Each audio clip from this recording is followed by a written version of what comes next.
Welcome to the second half of the Homework 3C explanation. So the first portion talked about time blocking analysis of MIDI. Now we're going to do a time blocking analysis of recordings.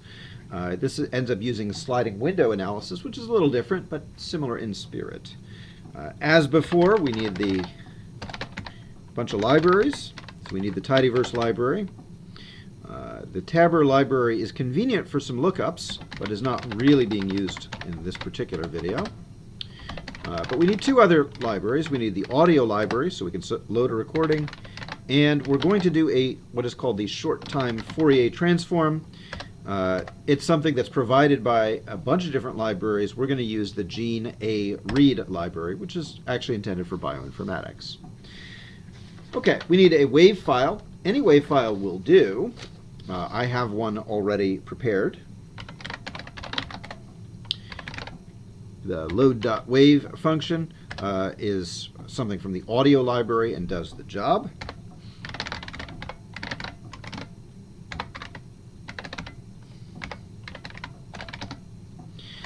So here is some WAV file. Any WAV file will do. However, one thing to notice is that depending on the number of channels your WAV file has, you may have to tweak what commands you use slightly at the first stage. So here's the data from the WAV file. It's time samples. So each of these are measurements of voltage on the microphone. There are 44,100 of them per second. This is a mono file, which means that it is not stereo. It has a single channel. And each of these samples is a 16-bit floating point number. If you have multiple channels, you'll need to pick out the different, the channel you want. So the way to do that is just to do something like this. This would be the first channel, the second channel, etc. In our case, however, it's just all in one channel, so we don't need to tweak it. The sample rate is also found in this attribute of the WAV file object. I find it convenient to put these into a tidyverse tibble.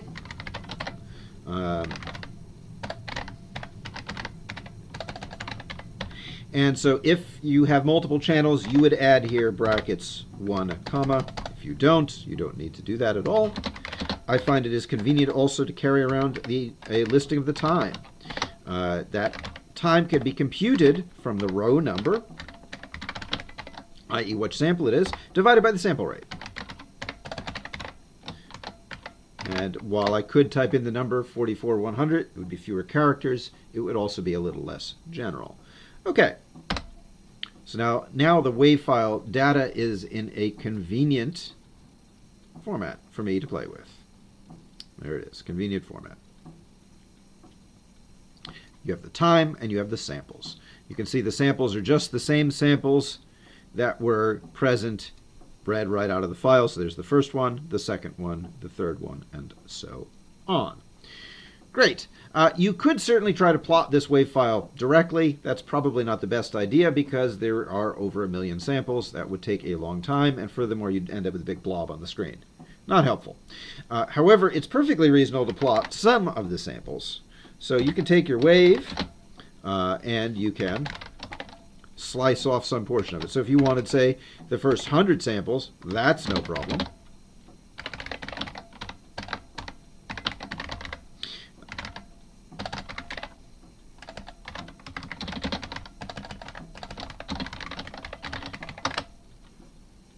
No problem there. There's the first 100 samples.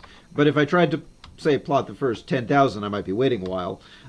If you want to get a really quick view of what the file looks like, you can change your slice to be driven by a sequence.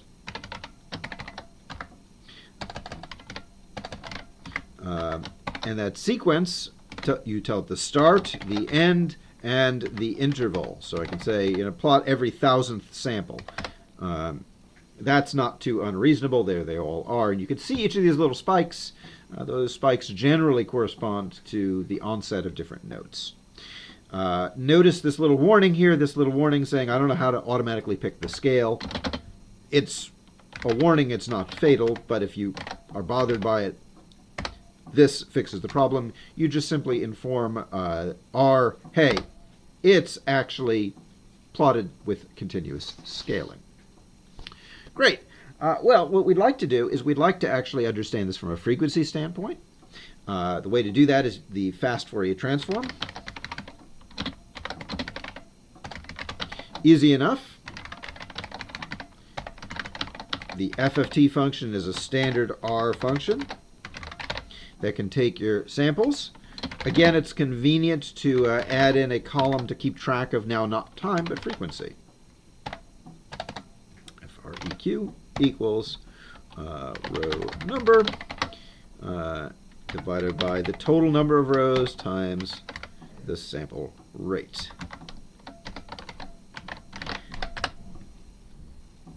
Okay, you could go ahead and plot this again, but guess what? At every 100th sample or every 1,000th sample is probably the right strategy. Instead of plotting time, we're going to plot frequency. And, oops, sample FFT. There you go. This is a Fourier transform of some real data. That is why it looks symmetric. That's the Shannon-Nyquist sampling theorem at work. It's convenient to kind of zoom in on this part here. That's where all the action is. This is a duplicate. So rather than a slice, we can do a filter to pick that up.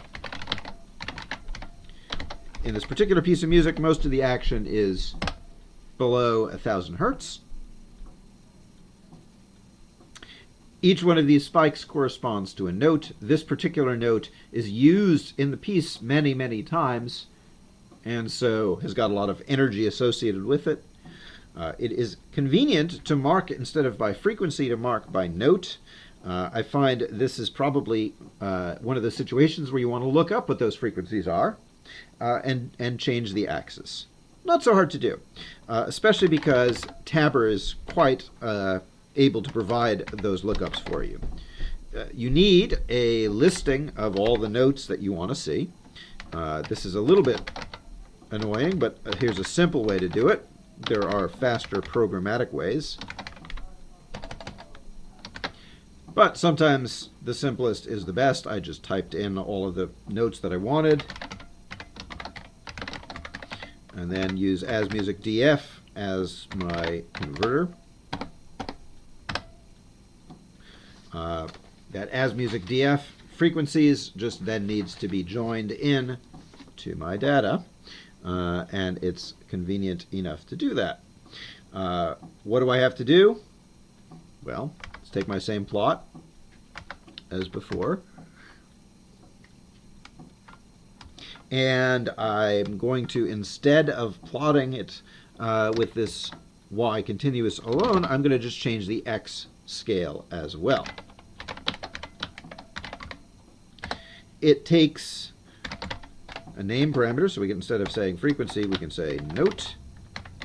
It also takes a list of breaks, which are the frequencies, and takes a set of labels. And those labels are the notes. Oops. Oh, come on, R.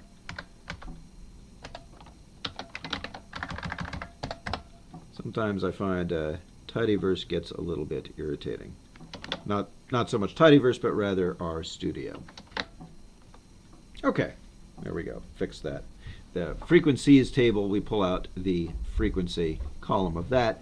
And here you go, a marking for each of the notes. So you can see that this note that's very frequent is an A. There's another A, which is up an octave, and several other notes as well.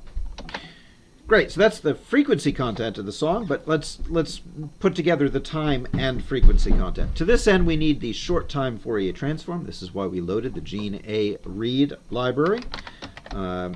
It's easy enough to cook this guy up using the stft command for the short time Fourier transform.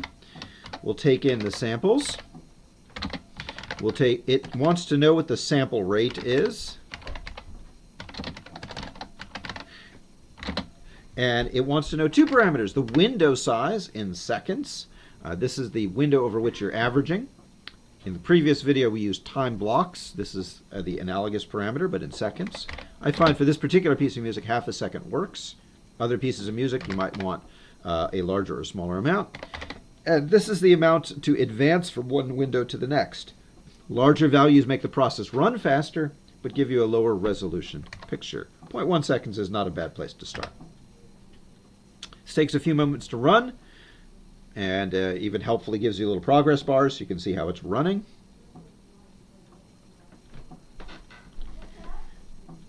Unfortunately, the output of this is not particularly tidy. If we look at this wave STFT object, if you load it up, it warns you it's large. Indeed it is. And its values is a enormous matrix. And furthermore, unfortunately, this enormous matrix is not labeled in a useful way. It's not labeled by time and frequency in any convenient fashion. It's got rows, which are the time block, the window, individual time blocks or windows, and the columns are the frequencies. The labels on these frequencies are just V and some integer. That's not very convenient at all. I find it's actually quite inconvenient. So tidying it up is a good strategy. So let's do that. Let's tidy it up by making a frequency table listing all the frequencies that are involved.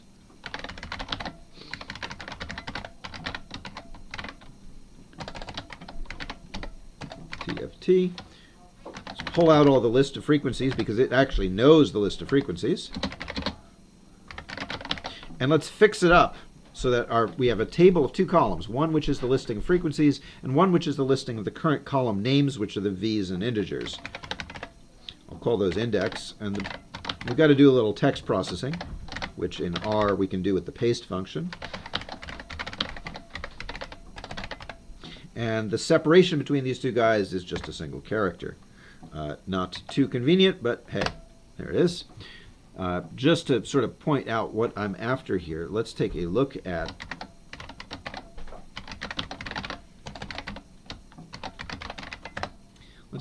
what this table of values is. It's not so convenient.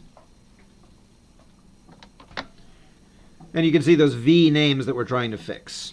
All right, now to fix that problem, we've got the frequency table, which has got each frequency in hertz with the index, which is going to be the column name. We want to join these guys together. That is really the plan. And so the way to fix this is, well, there's a whole bunch of wrangling.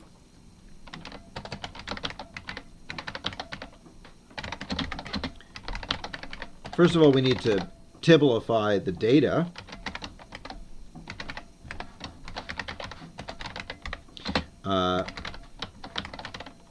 There's no issue with the name repair. No issue with the names per se. Each of those column names that you're looking at are indeed unique, so that's not an issue. But what do we need to do? We need to do a whole bunch of tweakage. First of all, I'm going to add a time column.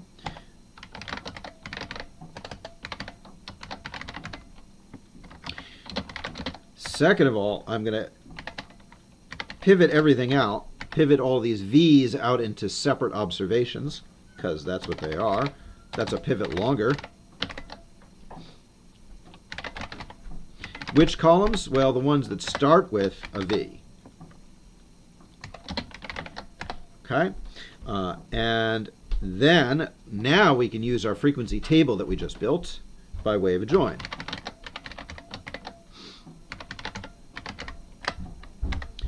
What are we going to, how are we going to match these guys up? Well, we're going to match them up by name is equal to index. And finally, we don't need all these VN names, so we can just get rid of them. Okay. Oops.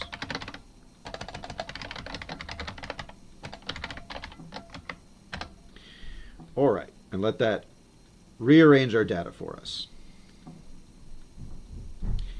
It actually worked. It gave us a warning. That warning is not terribly problematic. But if you look at this wave STFT tidy, you'll see that it's got time, frequency, and value, which is just what we need if we want to render this. And the way to render this is actually pretty easy.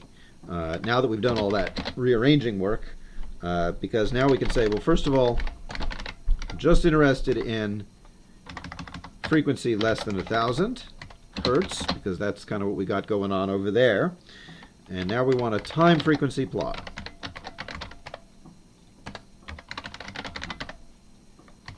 And what we're going to do, though, is this is now a grid of data, so we use the geom raster. And the geom raster takes an aesthetic that's fill, and will fill by value. And there we go, and you can see the different notes progressing through time. The color scale isn't so opportune, so we can sort of fancy it up.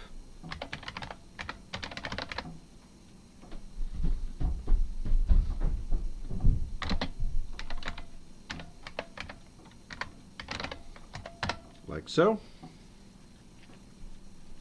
So that the black are the more energy. So each one of these little spots is actually a note. So this gives us a picture of the time and frequency of this particular song. You can see a bunch of structures that are already present in the data there. So one thing right off, if you zoom your attention in not just on one particular frequency, but look at the whole band of frequencies, you can see some duplication. So for instance, these notes here are kind of duplicated there and up as well, similar to here and up as well. What you're actually seeing is harmonics. This particular note is the fundamental, and this is the first overtone. The next overtone is off the plot. You can see right here that's duplicated. This guy is not duplicated. That's because this note was actually played at this tone here. So this kind of structure is just the beginning of a time frequency analysis that you might want to try.